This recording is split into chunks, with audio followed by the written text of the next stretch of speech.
Today we are going to go on with this topic. Last week we saw the first stages in the occult path, and now we are going to see the path of initiation, where at the end of it the person becomes what in theosophy is called a master of the wisdom. The word initiation is used in many movements, and it's used with different meanings. If you are to join Masonry, for example, you have to go through a ceremony of initiation. Or in Hinduism, in Buddhism, if you are going to learn from a particular teacher, they usually have to initiate you. Even in the Theosophical Society, in the past, there was to be a very simple ceremony, and that was a ceremony of initiation into theosophy. So, and then in the New Age, you hear the word initiation used in many ways, and group initiations and all this. Now, each movement used this word in a particular way. In the way that the theosophical tradition uses it, initiation means something that happens on the inner planes, and that happens to people who have become disciples of a master of the wisdom, have gone through the process of probation that we explored last week, and have been accepted. So, while today we are going to see the different initiations that lead to the stage of a master of the wisdom, that doesn't mean that we are talking about this because it can happen at any time to any of us, in the sense that this is a long path. We are going to see in the next week what most of us should place more attention to in the path of trying to become ready to help the masters. But today I want to show a broad view of this path, just to have the perspective, to know what is supposed to happen in the growth of the soul while treading the occult path. As we said, the occult path is, if you want, an artificial path. It's not the normal, regular, slow path of evolution. It's the quickening of this journey so that the person is able to help in the work of the masters, which is to help humanity. So we are going to see the different stages, and then next week we are going to talk about what can be directly applied to our own life. So there are 4 initiations in the theosophical view. The 5th one is when the person becomes a master, and that marks the end of the human evolution. You know, in theosophy, the idea of evolution is that the divine spark, little by little, first acquires experience in the mineral kingdom, then vegetable, then animals. Then we come to the human kingdom, and there are further kingdoms also. Many philosophies are anthropocentric in the sense that they see the whole worldview is around the human being and what is good for human beings and how we can take advantage of things around, whether it is the environment, other kingdoms, other people. The theosophical view is not, although of course it places emphasis on the human stage because we are human beings, it's not anthropocentric in the sense that it is actually based on the next stage, how to get to the next stage in evolution, which is, we could call it the superhuman kingdom or whatever you want to call it. And that happens, as I said, when the person attains the 5th initiation. And then there are further initiations that we are not going to deal with. As I said, they belong to a different stage of evolution. So after a person is accepted as a disciple, that person was tested to see if the person had the strength to undergo this process, which is very strenuous, if the person didn't have any hidden unconscious tendencies that could be exploited by let's say by the circumstances. If we have a hidden tendency to do something that is hidden because the circumstances are not appropriate for it to express, so that when that person begins to acquire knowledge or power or whatever it is, then that tendency would flourish. So the period of probation, as we said, is to make sure that most of these tendencies are stimulated, faced, and eradicated.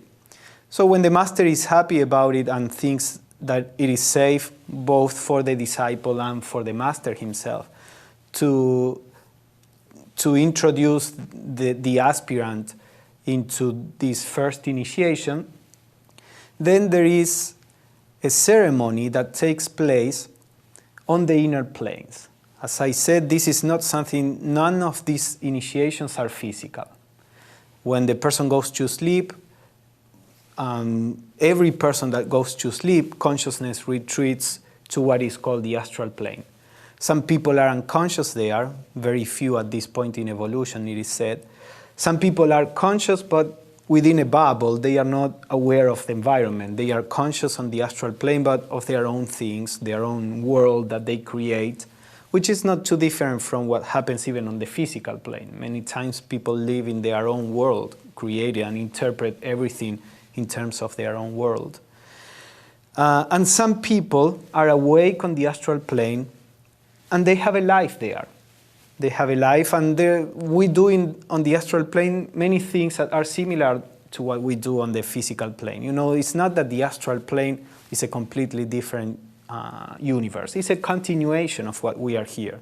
So it is said if we like to learn, we go to lectures on the astral plane or to learn from people. If we want to help, there are places where we can help and all these kind of things. So the person that is ready to be initiated, of course, has already a life on the astral plane. That to be aware on the astral plane is something that is necessary. Now, when I say this, I don't mean that the person, when the person wakes up, remembers what he or she was doing on the astral plane. Remembering on the waking consciousness has nothing to do with the development of consciousness on the astral plane. The only thing that makes a difference between a person that remembers and a person that doesn't remember is that there are some connections to be made between the astral body and the physical body. A person may be very little developed spiritually, but if that person is interested in being aware on the astral plane, there are exercises that a person can do to produce these connections. And another person that may be very evolved and have a much richer life on the astral plane may not remember anything when he or she comes back to the body. So the first initiation takes place on the astral plane, and it is said that the person may not even remember what happened. Usually, because we are going to see the first initiation is something that produces an important change in consciousness, there is some remembrance, or whether the person wakes up with some feeling of something extraordinary have happened, or there is some remembrance, however fragmented. But it could be the case that the person doesn't remember. Now, this is a little dangerous because, people who are prone to fool themselves, they can interpret, they had a nice dream and then they can say, oh, I received the first initiation. Well, that's inevitable, that happens, and the only person that is hurt by that is a person himself or herself. But the idea is that this happens on the astral plane. The physical consciousness may not have any idea of what is going on. And according to the theosophical writers, there is a series of things that the initiate has to do there. There are teachings, there are actions, there are testings, there are a whole series of things that take time. Sometimes the initiation may take several nights to be accomplished. And basically one of the things that happens in the first initiation is that the person has a glimpse of the Buddhic plane. Remember, in the theosophical view, we have this is the physical plane, then we have the astral plane, which is the plane of the emotions. Then we have the mental plane, which is the plane of mind and thoughts. And then there is the plane of Buddhi, which is the spiritual intuition.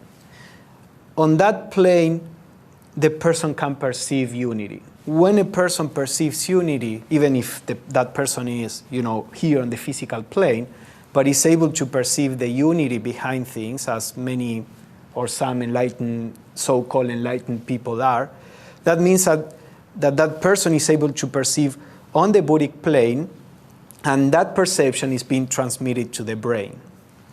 So right now, I'm physically awake here, and I may be aware on the astral plane, not me personally, a person may be aware on the astral plane or on the physical or Buddhic or Atmic, which is a plane that is on top of the Buddhic, on top if we see it as layers. But my point is exactly that. They are not layers, they are all interpenetrating, and they are states of consciousness.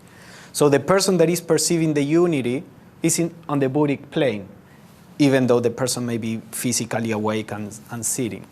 But here again, there may be a person that is aware on the Buddhic plane and has created these connections, and that awareness is brought to the physical body. And there may be a person that is aware on the Buddhic plane, but when the body is asleep, but then when the consciousness comes back to the body, because these connections were not created, that person cannot be aware of the Buddhic plane while being awake. So my point here is that all the planes are interpenetrating. They are all different states of consciousness. And there has to be a connection, or we have to create like a connection from plane to plane to be able to remember them. But whether we remember them or not doesn't mean that we have or not the experiences on the inner planes. So coming back to the initiation has place on the astral plane. Then the person has a glimpse of the unity of life on the Buddhic plane. This glimpse, that person is helped to expand his or her consciousness to a state that that person couldn't do it by himself. Of course, there has to be a preparation to be able to do that. But the idea is that the initiation is something that the person is brought to a particular state of consciousness, which produces a mark in consciousness, and afterwards the person has to work to establish himself in that state of consciousness. Also, the person is usually taught, because one of the things that happens after the first initiation is that the person will begins to help on the astral plane. Again, some people begin to help on the astral plane much before they are initiated, and they learn about the astral plane before they are initiated. So if that was the case, then there is no need to teach anything about the nature of the astral plane. But if the person doesn't know it, and there are traditions that they don't have any teaching about the astral plane. So if there is a person that belongs to one of these traditions, and that person is very pure and wants to help and has no idea of the astral plane, he or she may need to be taught, during the initiation and afterwards. But the mark of the first initiation is this glimpse on the Buddhic plane. Now, for this to happen, the preparation, which we are going to see in depth in the next talk, but the preparation brought the person to a state where the personality, that means the physical body, the emotions, and our minds, are already aligned with our soul, with what in theosophy is called the higher ego. The personality doesn't have the power anymore, not absolutely, but for the most part, doesn't have the power to push the soul to go in directions that the soul doesn't want to go. So sometimes it is said that in the first initiation there is a union between the higher self and the lower self, meaning the higher ego, the higher manas, and the lower manas. So after this initiation, the person little by little has to work on establishing his consciousness at the level of unity. So it is said that there are three obstacles that the person has to remove. One of them is a sense of separateness, of being separate from each other. So little by little, the person starts working on learning to identify with every person and learning to understand where each person is, so to separate in Christian terms, the sinner from the sin. Because it's easy to identify with a person that is nice and does good things and all that. But even with the people who are doing things that are wrong, because there was this glimpse of the unity on the Buddhic plane, now that person has to be able to put himself or herself in the consciousness of the other person and be able to understand why that other person is doing whatever is doing. So little by little, the sense of judgment and condemnation disappears. Not that the person cannot distinguish between good and evil. On the contrary, the ability to distinguish between what is right and wrong sharpens every time, more and more. There is a very sharp perception even of the subtleties of what is right and wrong, because that person is beginning to realize more and more, all even the subtle ways in which the personality gets in the way. So that person perceives everything, but at the same time is able to feel himself or herself in the other person and understand what the other person is doing, and whatever he or she is doing. And understanding that, there is this sense of compassion. Now, this is not a mental process. A mental process may help, it is said, try to put in the other person's shoes, and that's a mental effort that is necessary. But what we are talking about after the first initiation is an actual feeling through the other person, which the person begins to learn how to do, to be trained into that. So this sense of separateness has to be completely overcome before the second initiation can be taken. Another thing that has to be overcome is doubt. Doubt in the sense of, at this stage we study many things. We study the law of karma, reincarnation, all this is a mental process. We may have, an intuitive knowledge, but still it comes through mental processes to ourselves. And when there are difficulties, we may know a lot about karma, we may give talks about karma, but then when there are difficulties and something happens to us, many times we are not able to act according to what we know. And then we feel something is unfair when we know that if karma is true, nothing is unfair. So after the first initiation, the person has to get to that point where there is a direct knowledge of this, something that is not a mental concept anymore. There is a direct knowledge, so there is no doubt. And again, this is not blind belief or blind faith. There is no doubt because the person knows. So that when the person goes through difficulties, for example, it may be difficult to go through suffering, but the person doesn't doubt or think that this is unfair or whatever. And the same with some other basic laws of nature, the idea of reincarnation. Again, we may believe in reincarnation, but we are attached to our body, to this particular personality, and we are afraid of dying. And the person that is initiated, before that person can get the second initiation, has to have known by direct experience that he's not the body, that the reincarnation is a fact, and therefore is not attached to this particular manifestation of himself, which is our personality. So that is what, and the same with several other fundamental laws. Before taking the second initiation, there has to be no doubt about this. There has to be a direct knowledge of it. And there is a third obstacle that is usually described as superstition. One has to be beyond any superstition. And the way it is explained is basically related to religions. The idea that one particular religion is the only path, or one particular method, or one particular meditation, or ceremony. The person, the initiate, has to know that any path is just a tool. None of them, neither the Theosophical nor the Buddhist, is the path. And they are all, different tools that may be better for one person or the other. And he has to be independent of any of them.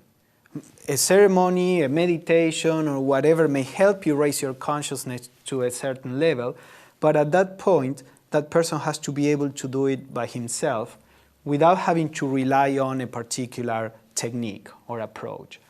So that doesn't mean that the person doesn't meditate, but the idea is that instead of following a technique, the person is using a particular technique. I guess it's like when you are trying to learn to drive, you are very conscious of what you should do. Once you know how to drive, you are not trying to make an effort. You use all that naturally.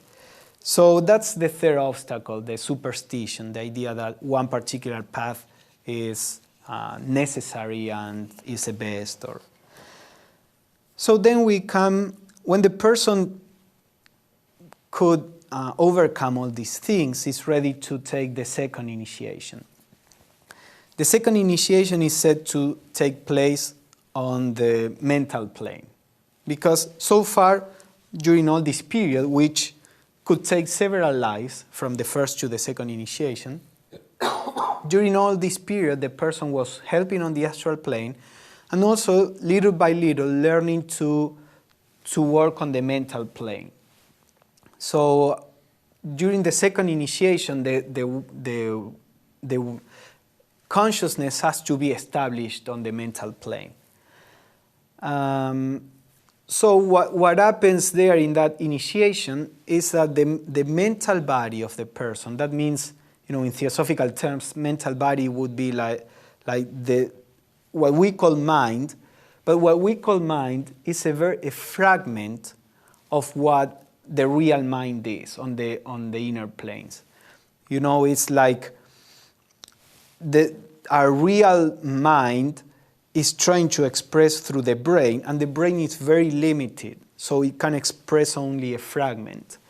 The cases of geniuses is because, for some reason, when a person begins to develop exclusively in one particular path, be it music, mathematics, or whatever it is, the brain begins to be very, very developed to express that particular quality.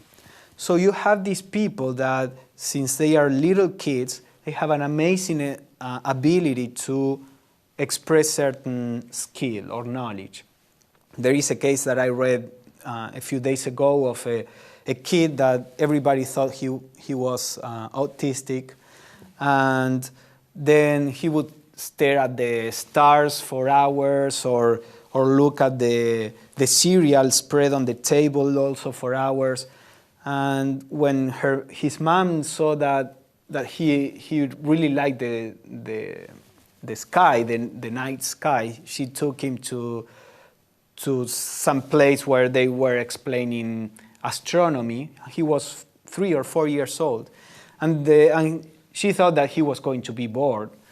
And the speaker there asked the audience, who were for the most part physicists and people like that, or students, so why don't the moons of Mars, or why aren't the moons of Mars round? They are like a potato. So he raised his hand and said, because the mass of the moons are not strong or big enough to generate the gravity to make them round. So everybody was astonished. This kid almost didn't even speak. And he said that he got it from, he would spin a ball and spin it on the floor, and he got the laws of gravitation from that.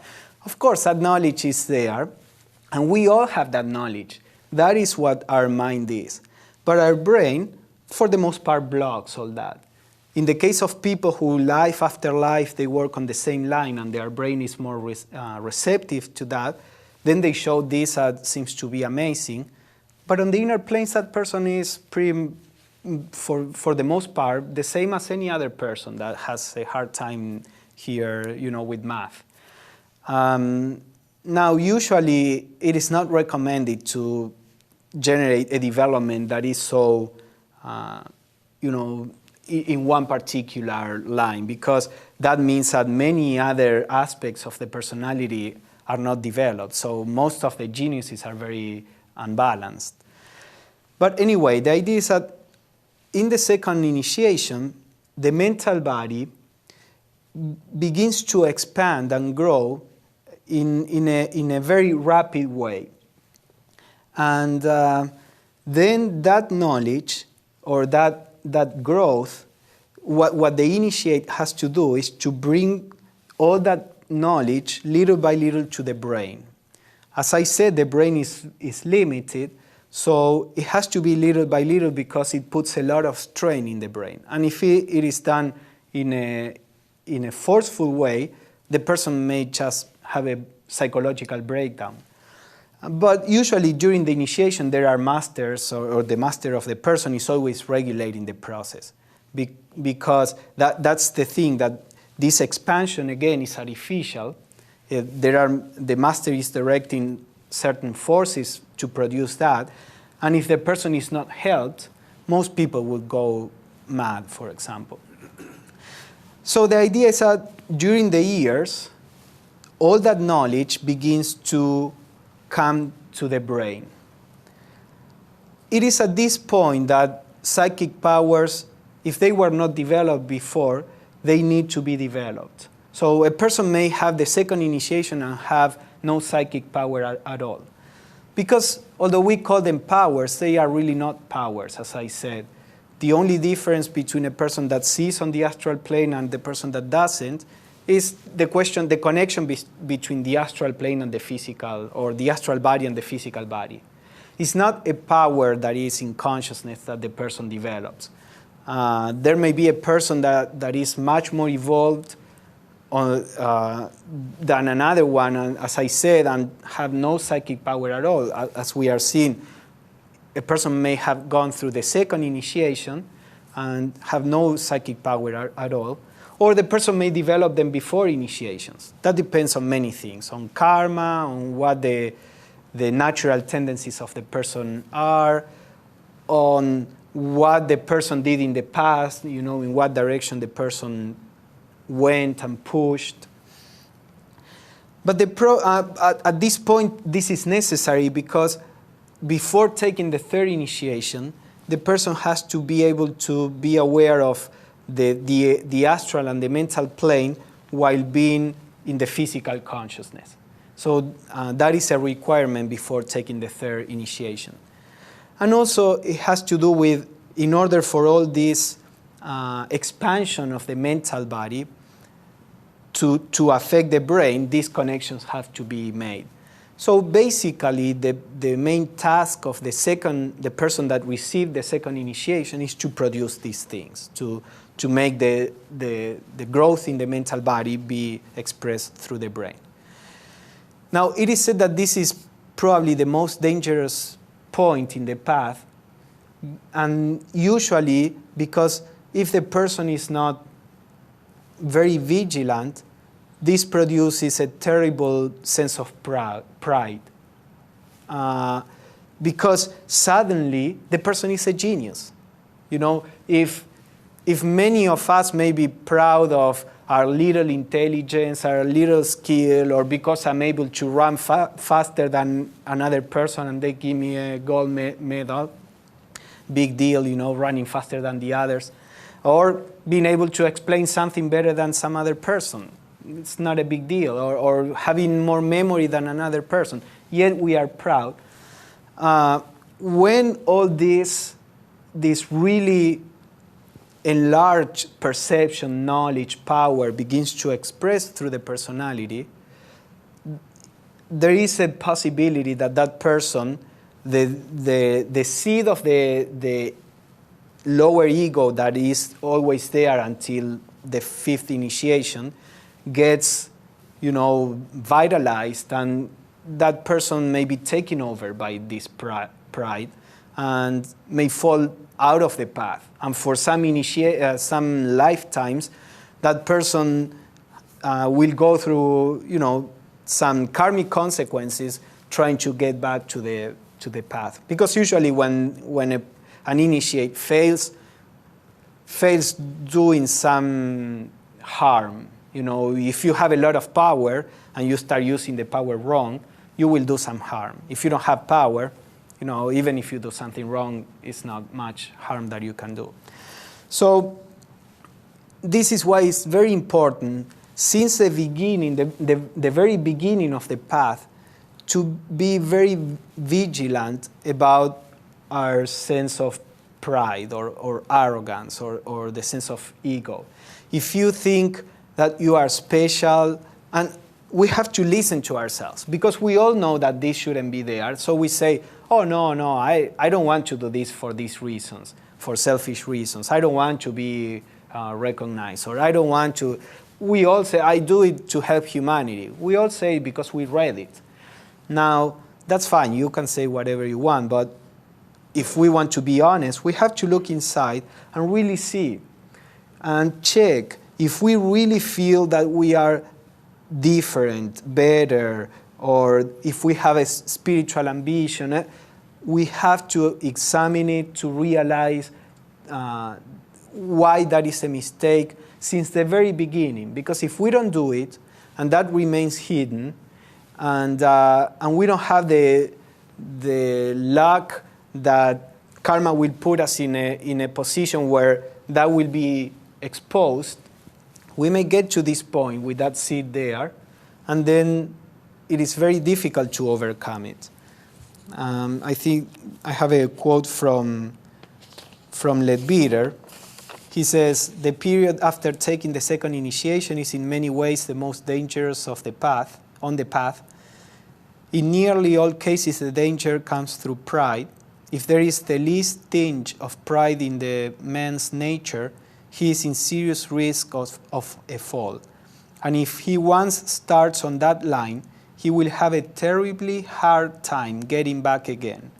Nothing but unceasing and increasing vigilance can enable him to pass through this stage successfully.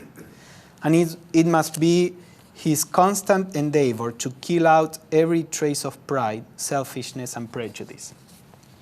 So I think that's one of the main points we have to be careful with, because it is said that the pride is the last thing that one can eradicate completely after, in the fifth initiation.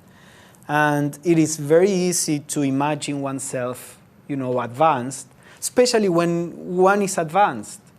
If many times the fact that a person doesn't know that he or she is an initiate is a protection. because that person may begin to think that he or she is different. And it is always said, the difference between an initiate and a person that is not initiate is very small compared to the difference between an adept and the initiate. Because the adept is a completely different kingdom. I said in one of the previous talks, it's like saying a better dog compared to a dull dog, and that compared to a human being. You know, it's like the better dog thinks now that he's a human being because he's a little brighter than the dull dog. So I'm putting it in these terms because it's like that. You know, we are very prone to think that we are great, or we are meant to do great things, to save the world, to change this or that. And the true idea is that we are just like a brick in a building that is being built. So we have to learn how to fit in the spot that was assigned to us. Not to take over the brick, not to be brighter than the brick that is next to us. Because if there is a brick that is brighter than the rest, it throws off the harmony of the thing. So it's just to be the brick that has to go in that particular place, with whatever shape is meant for that, and not to be better than anybody else. So once the person works on this and is able to bring down all this to the physical brain, and all this power, knowledge, ability is successfully used for the help of humanity, that person may take the third initiation. It is usually said that after the second initiation, the person may take the third one in the next incarnation. It doesn't take usually that long, unless a person falls out of the path, and then there are several incarnations to come back. But usually after the second initiation, it is said that in the next incarnation, the person may take the third, and the third and the fourth are usually taken in the same incarnation. After the fourth initiation, the person doesn't have to reincarnate anymore, although they usually do, because the idea of being initiated is to remain in the world to help humanity. But the person is not pushed by the law of reincarnation to be reborn unconsciously, as we all are. So the idea is that once the second initiation happens, if all goes well, there is only one more initiation until the person gets to the point that is free from the cycle of reincarnations. As I said, the person keeps on incarnating, but just to help the world.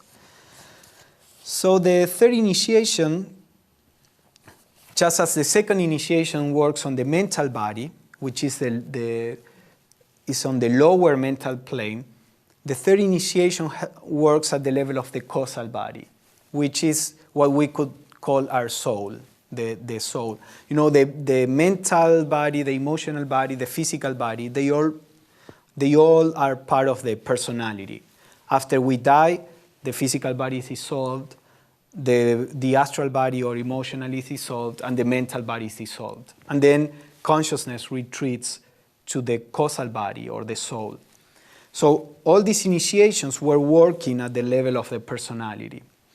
Now, in the third initiation, the causal body, it works on the causal body, the soul, to begin to make a stronger connection to the spirit, the universal spirit that we all share, to Atman in theosophical terms.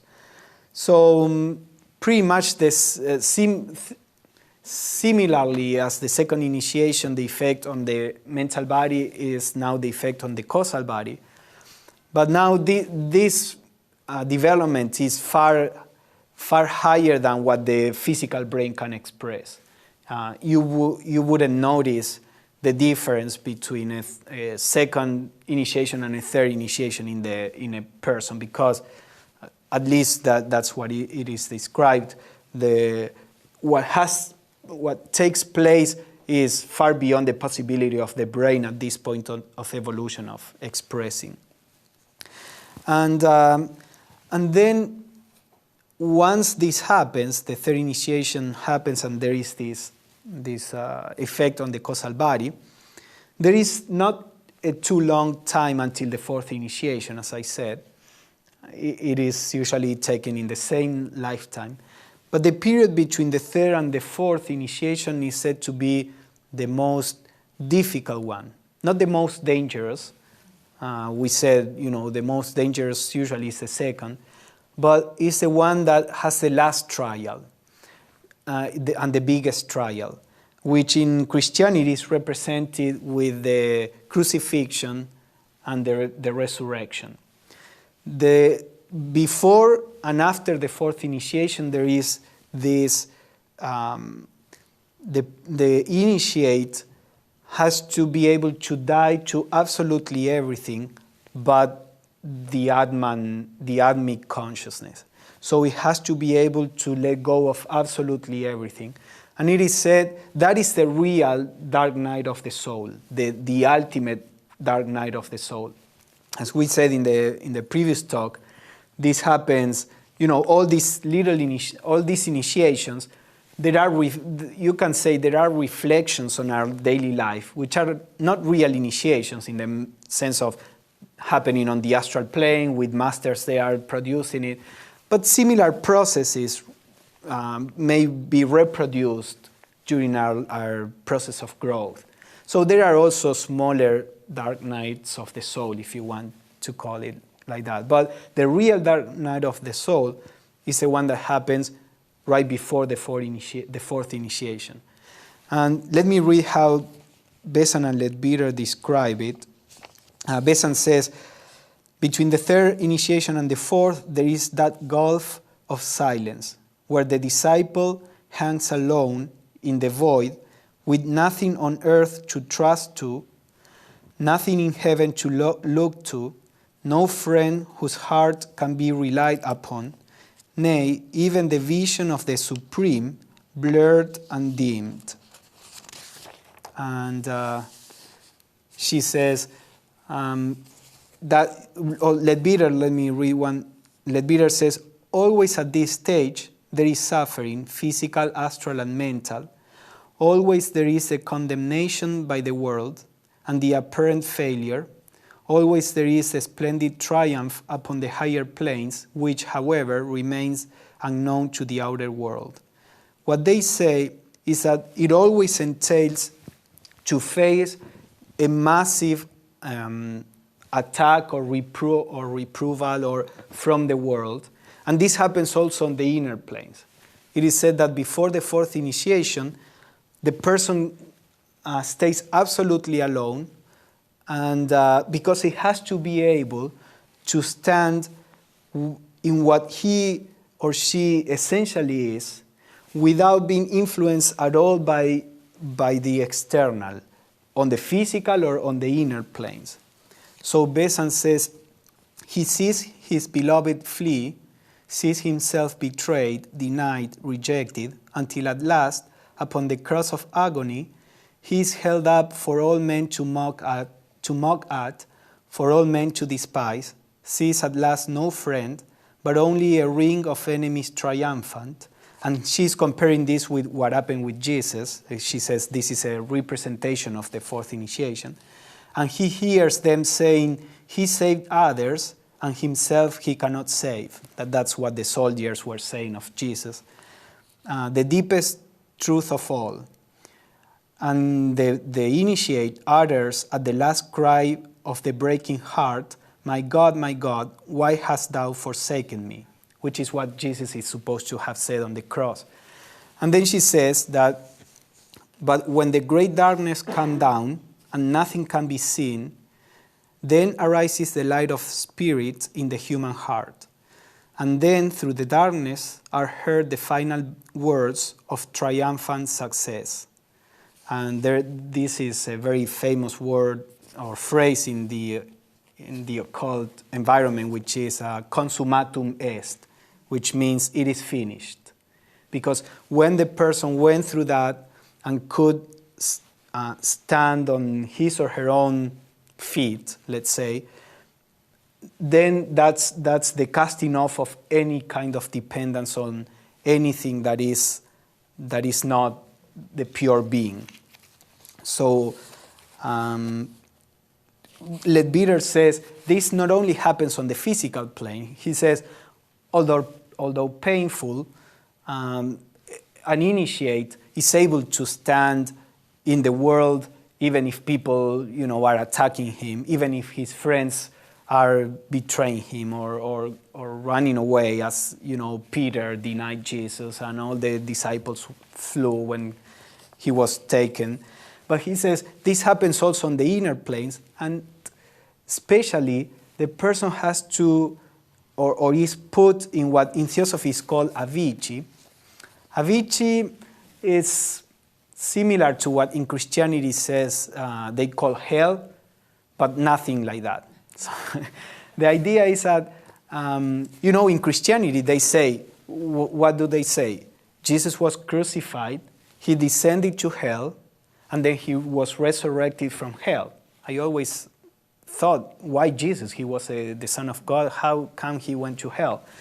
Now, Leadbeater says, he has also to experience for a moment the condition called avici, which means the waveless, that which is without any vibration.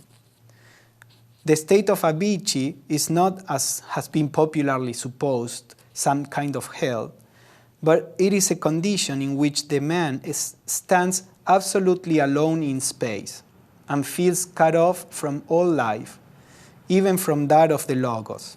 At this point, the initiate had already seen the unity of life, he felt, but at this point there is a completely cut off. In some other writings they say it's the most awful experience to feel you are absolutely isolated from everything in the universe, because it's the exact opposite to the truth. The truth is that we are one with everything. And they say the fact that the human consciousness has the greatest difficulty to deal with is a feeling of being cut off, which we can see on the physical plane also. When a person is isolated, how this produces a psychological imbalance. So he says, it is without doubt the most ghastly experience that it is possible for any human being to have. It is said to last only for a moment, but to those who have felt its supreme horror, it seemed an eternity, for at that level time and space do not exist. And he says, some have collapsed before this terrible test and have had to go back and begin over again their climb towards a higher initiation.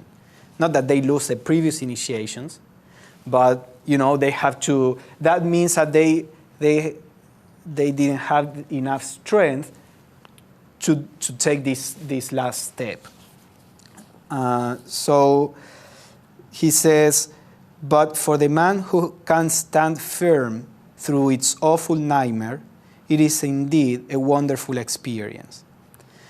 So it is said that when the person, can stand that experience, then there is the complete dropping of any identification with anything that is not the universal Atman. And then the consciousness of the initiate, in all these three initiations, the initiate was little by little going higher and higher on the Buddhic plane, meaning perceiving deeper and deeper the unity of all life. So in the fourth initiation, the person enters what in Buddhism is called nirvana. And in the theosophical view, this is the Atmic plane. So there is nirvana. In Buddhism, they say nirvana is the annihilation of consciousness. In the Theravada Buddhism, they say consciousness disappears just as when you blow out a candle and the flame disappears. In the theosophical view, it is that is true regarding all the lower vehicles, and this is what happens, in this state of absolute void. But the consciousness of the nirvanic consciousness, which is what is real, is retained. So the initiate that went through the fourth initiation now is aware on the nirvanic plane and has to begin to ascend through all the subplanes of the nirvanic plane, as he did on the Buddhic plane. It is said that up to the fourth initiation, 7 incarnations more or less are necessary. Of course, each person is different. This is just like saying human life lasts 80, 90 years, you know. So it is said that 7 incarnations are usually necessary to go from discipleship to the fourth initiation. And then there are 7 incarnations necessary between the fourth and the fifth initiation. So the fourth is like the middle point, because the fifth initiation is when the person becomes an adept, a master. So up to the fourth initiation, as we saw, there can be a failure, which is always temporary. But even at the boundary or the brink of the fourth initiation, the person may retreat. But it is said that after the fifth initiation, then there is no danger. That's the end of it. And let me read a brief description of the fifth initiation, and with this we will finish. It is, I think this was an Ibesan that says, the fifth initiation, that of the adept, is a final step that makes him a superman, a Seka, as the Buddhists call him, because he has no more to learn and has exhausted the possibilities of the human kingdom of nature. A Jivan Mukta, as the Hindu speaks of him, a liberated life, a free being, because his will is one with the universal will, with the one without a second. He stands ever in the light of nirvana, even in his waking consciousness, should he choose to remain on earth in a physical body. So this is what we call masters of the wisdom, those who have attained the fifth initiation and have realized what we are in truth, this Atmic self. Okay, so is there any comments or questions about this? There are many things, of course, to say. If anybody wants to read more about this, they can read The Masters and the Path by Leadbeater, or Initiation by Yanni Besant, or there are some other books also. I just would like you to clarify, when you talked about the 7 reincarnations between the first and the fourth, when we're reborn, we don't know. We have to go through being a child and a teenager and all that. So it's not like we jump until after. And although this is not very clear, although this is not spelled out, to me it's clear that in each incarnation, you have to take the initiations again. If you had a third initiation in one, you incarnate again and you go through the first, second, and third initiation again. But that may happen, in a couple of years. You go through a period of probation also. You have to do the whole thing, but the period of probation may be, a few months or even a few days. But you have to be under the forces that are related to probation, the first initiation. It's like a recapitulation. And yes, on each incarnation, you have to go through all that.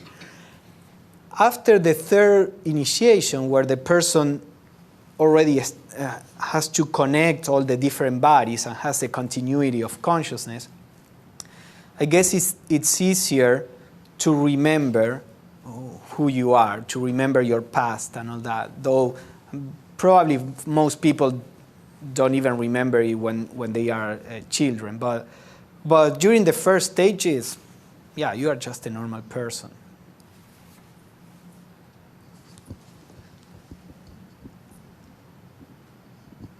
So what initiation was KH at? We don't know, but the speculation is that he was in the fifth initiation, and while the letters were being sent to Sinet, we know that he went into a retreat to take an initiation. And I think Leadbeater and Besant, they say that he took the sixth initiation, which means that this is a whole different subject, but there is the idea of the 7 rays of consciousness, and they represent like the seven types of monads that are in the Logos. And there is an adept that is the head of one of the rays, or these adepts have to have the 6th initiation. So it seems that that's the initiation that he went through.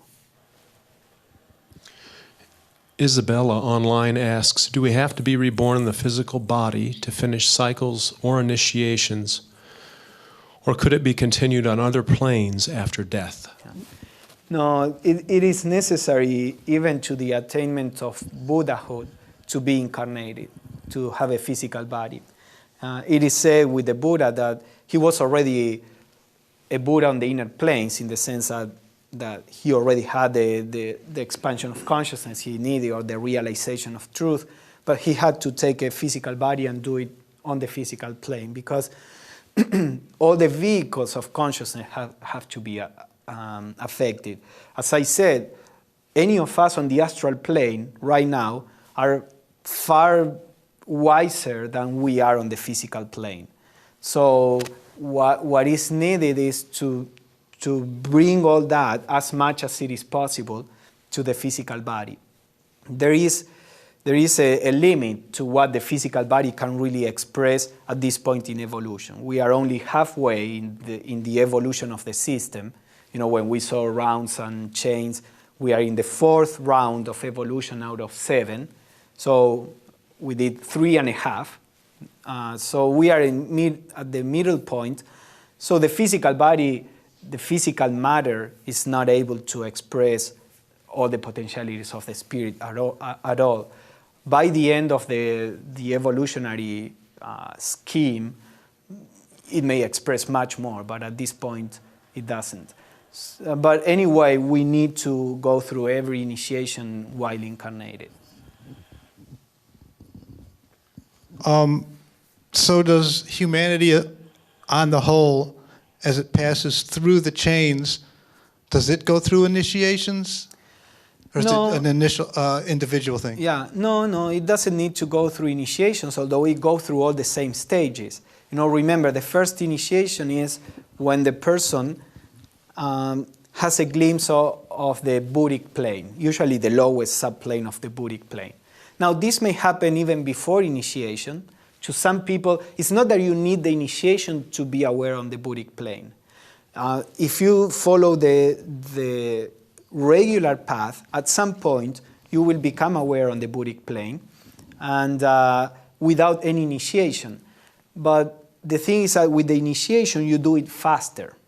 So there are mystics that, without being disciples of a master and without going through any initiation, and even just because they had such a pure love for the deity, and the Buddhic plane is reflected on the emotional plane. So a deep love and devotion can make you jump to the Buddhic plane and have a glimpse of it. So during the process of evolution, all humanity will become aware of the lowest subplane of the Buddhic, then the higher, and then eventually get to Nirvana. But that will take 3 more rounds. And the idea is that by the end of the 7th round, which is trillions of years, most humanity will be, or actually I think all humanity has to get there to get to be aware on the nirvanic plane. Now this, with the initiations, instead of happening in trillions of years, happen in 14 incarnations. So that's why the initiation, that's what the initiation means. But anybody can get there naturally. Is there any particular age within the physical body that the initiations could start? No, there isn't. In the theosophical, history, we have some people who were initiated when they were very young, and people who were initiated when they were older. It is usually said that we need, it depends on how the person is, because any initiation produces a strain in the body. So as we are going to see in our next talk, the person has to have a good health in the sense of being strong.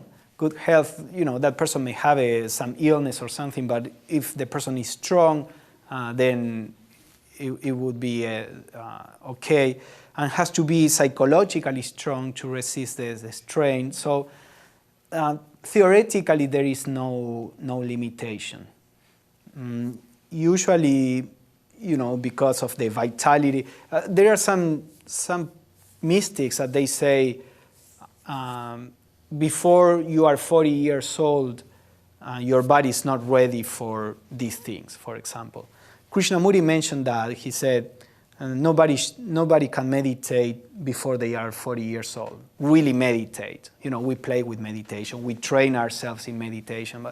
And there is this other mystic that I sometimes quote, John Toller, and he says something similar. You cannot have these mystical experiences before you are 40 years old. But that may be like a general thing that happens because we have examples of, Ramana Maharshi was 16 when he had this thing, and I think either Beme, I think he was 50 something when he had this vision. So there is no rule.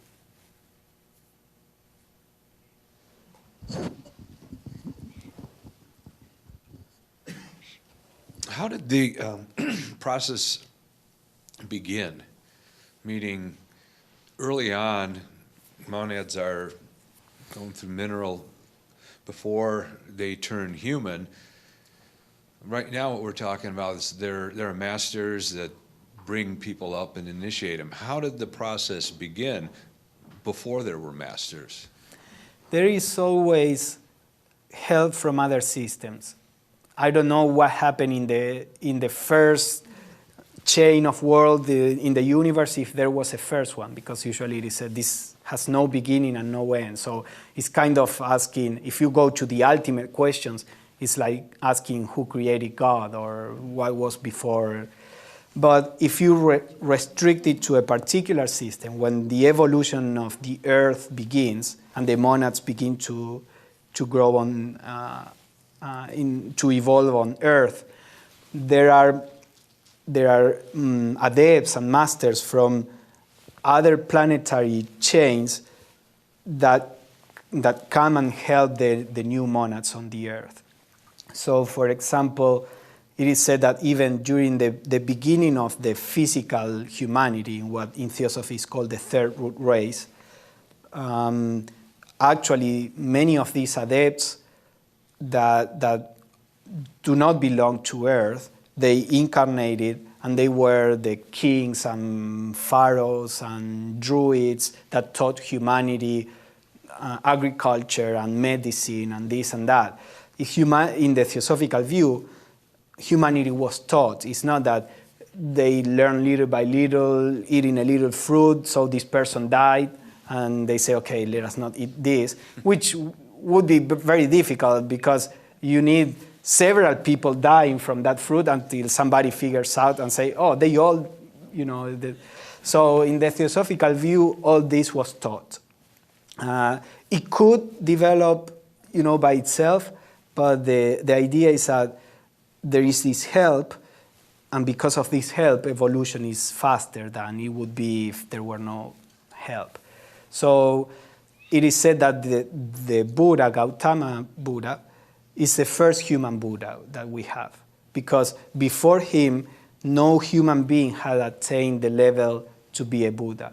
So the one that was fulfilling the role of a Buddha was a monad from another planet. Now, that doesn't mean that, it's an alien that came in an UFO and is ruling the adepts. The monads just incarnate in human forms. The monads are, even they are omnipresent, the monads of these kind of people. So for all we can tell, they are human beings, but they were evolving in previous systems that were more advanced, that studied evolution before the Earth.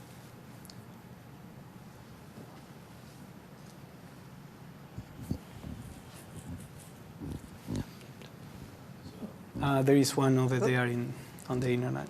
One? Oh. Oh, over here.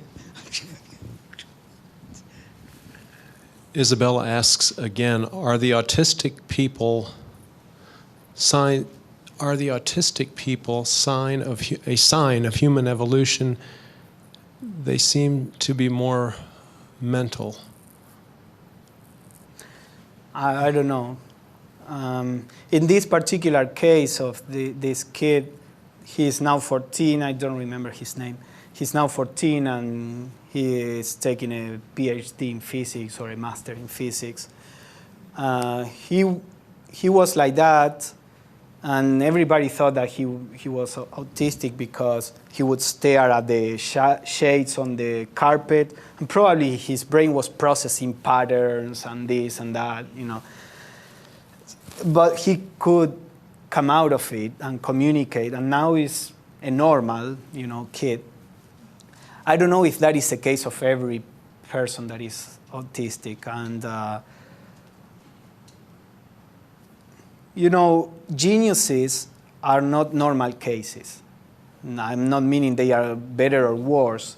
Simply, they are not normal cases. It's just like a person, you know, with a lot of muscles, and that's not a normal person. That person worked on his body specifically to produce that. Not that there is anything wrong with that, but it's not a normal person. So geniuses are people who worked in a particular aspect of their being with exclusion of everything else. If autistic people are basically this kind of people, you know, that could be the case, but I don't know that would mean that they are more evolved or less evolved. Now, I'm just sharing my process of thinking. I don't know the answer. That's, you know, what I would think. Diane? I have witnessed, he's not autistic. In Brooklyn, my friend's grandson, he is only maybe 6 years old. He can process arithmetic at a 6th grade level. I've seen him talk about numbers in my own presence. I could not believe. And yet, he would have a temper tantrum right after that and be a 5-year-old again.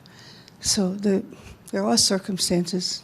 Sometimes we don't really know what the... Yeah, and many times it has to do, for the most part, with the physical brain. You have a person that you know, is not able to work to function in the world, and the problem is in the brain.